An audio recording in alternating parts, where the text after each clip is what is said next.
Hello, I'm just going to share with you the build that I'm using for my tank, my Templar tank, my main one.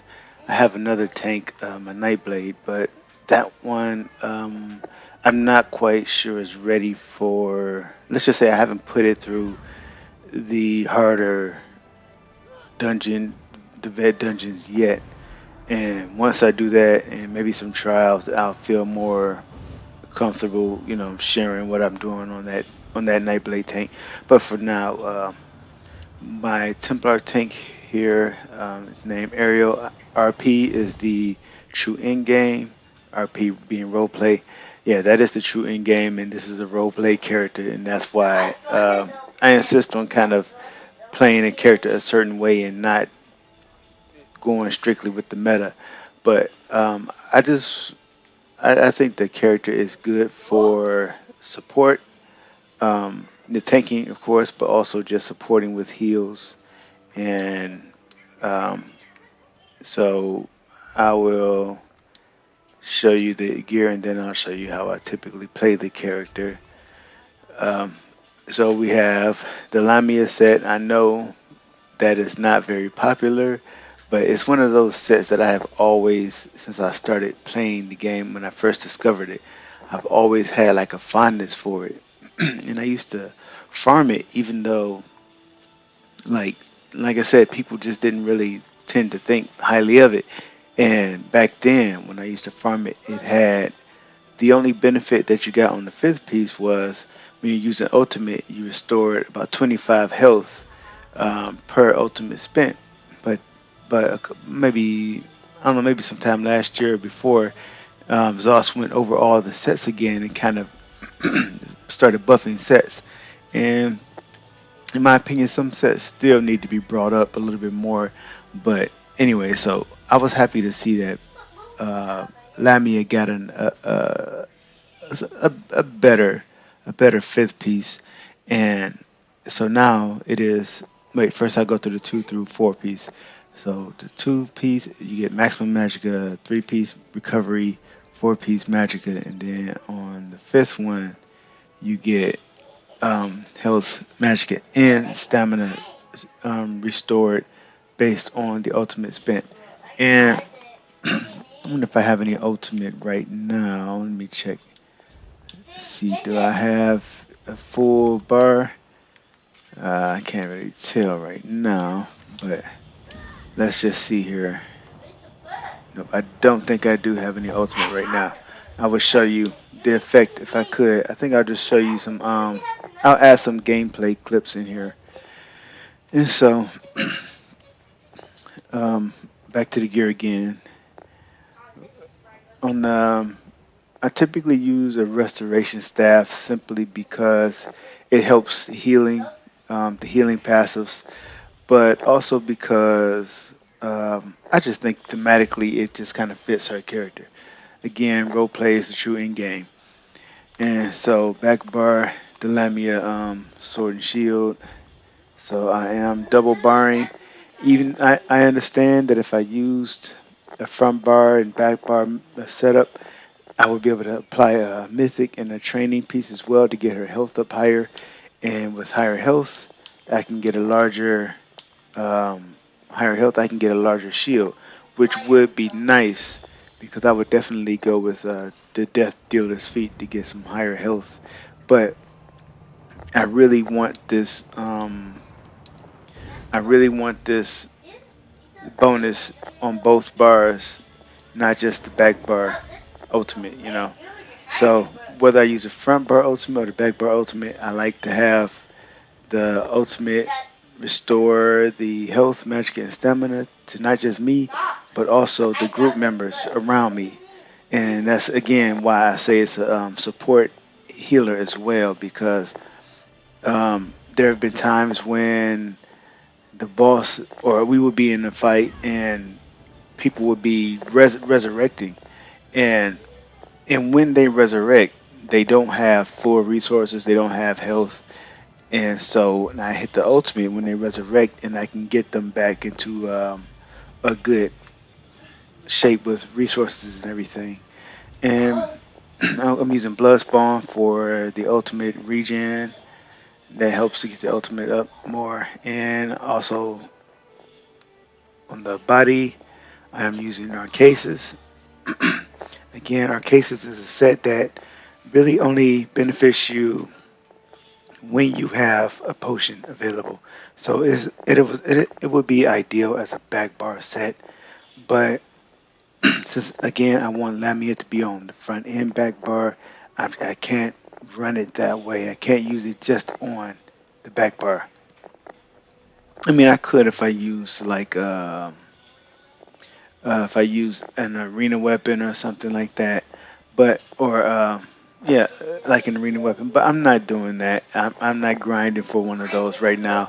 Let's just say this is kind of a budget, a budget uh, tank build because there's no arena weapons or anything that's kind of difficult to gain.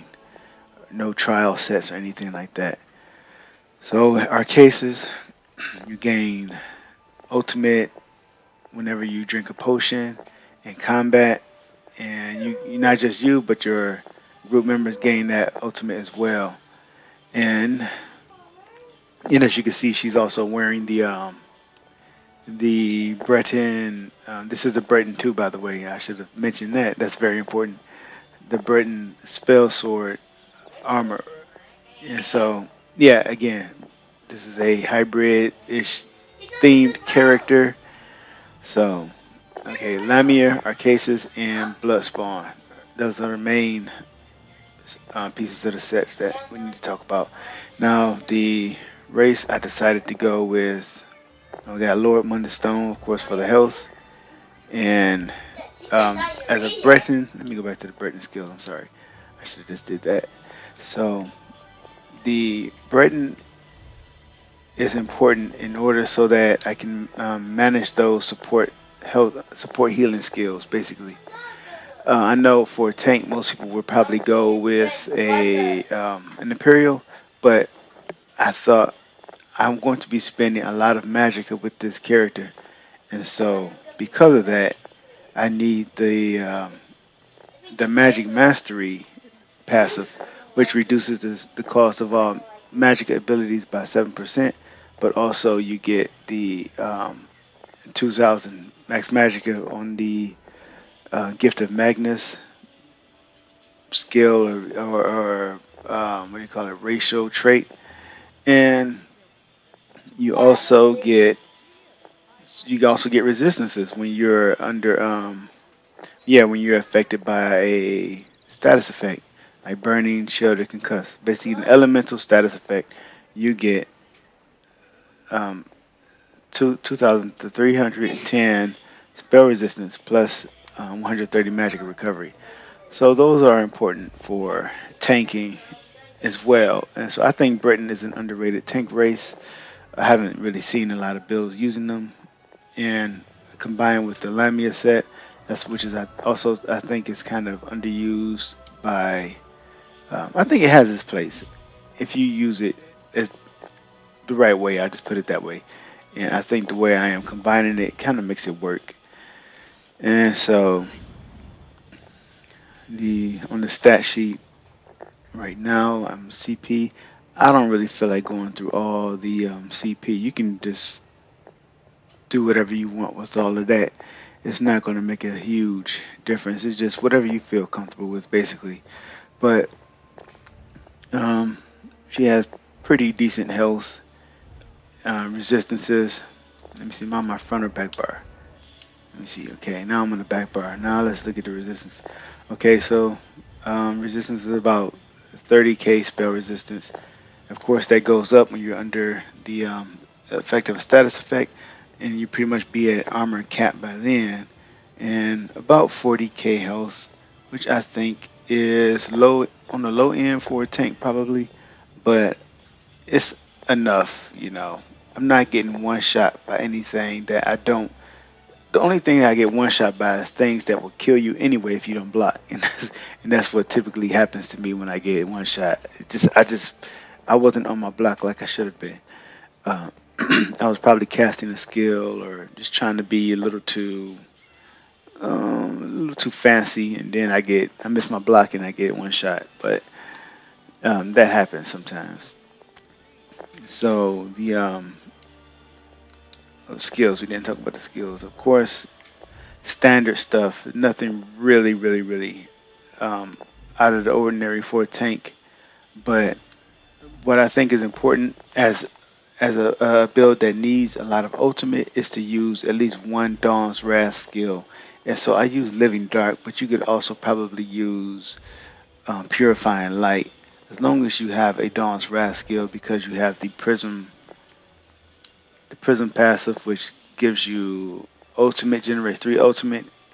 That is, yeah, when you cast in Dawn's Wrath ability while in combat, generates 3 ultimate, and that's every 6 seconds. So it's good to have one of those on your bar. And then ultimate, this is just I swap out between Warhorn and Solar Prism. Prison, I can use any other ultimate really. There, it doesn't really matter. But I typically like to use ultimates with the higher cost, like 238 or like Crescent Sweep. That's too low. Aggressive Warhorn 238. You use ultimate that has a high cost, and it doesn't take long to get there when you're using all your your light attacks and things that generate ultimate, and also the heroism potions, which I like to use. You get there pretty quickly, and so you can't see what's slotted, but let me just see here. Okay, yep, heroism, essence of heroism. So I use those typically only when I'm in the harder content. If I'm not in harder content, I just use a simple health potion, and that's it. Like it doesn't give me tri-stat or anything, just simple health. And then, um, but I think this is what really saves our butt sometimes. The barrier ultimate, you can use replenishing or the other one. It doesn't really matter, um, and you get plenty of using this higher cost ultimate plus the shield. It can really save your team when the Lamia procs and the your teammates restore all their health and all those resources and get a damage shield. That really helps out. And now when the shield dissolves, you also I'm using the replenishing barrier. You get 4 ultimate and 1,000 magic, and so that helps you get back to your ultimate faster. But the other morph is nice too, where you heal them. They get like a heal over time while the shield persists. That's a nice one too. Doesn't really matter. It's up to you either way. But that's the way I'll play. I'll just add a little bit of gameplay footage. It won't be anything too fancy, but if you want to try a support Templar, um, I can tank trials. Can probably do vet. I think I have done a few vets on this one already, but yeah, go ahead and try it, and you might like it.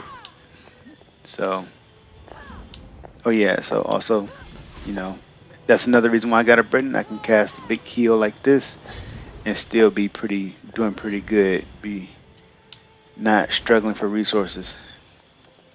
So, and if I am, I just use the restoration staff here to do a heavy attack and get some of that magic back. And um, yeah, heavy attack on the back bar when I need stamina. Either way, though, I think it's pretty solid setup, non-meta. But whatever is meta is just what works for you. So that's pretty much it. Thank you all for watching, and I will talk to you later.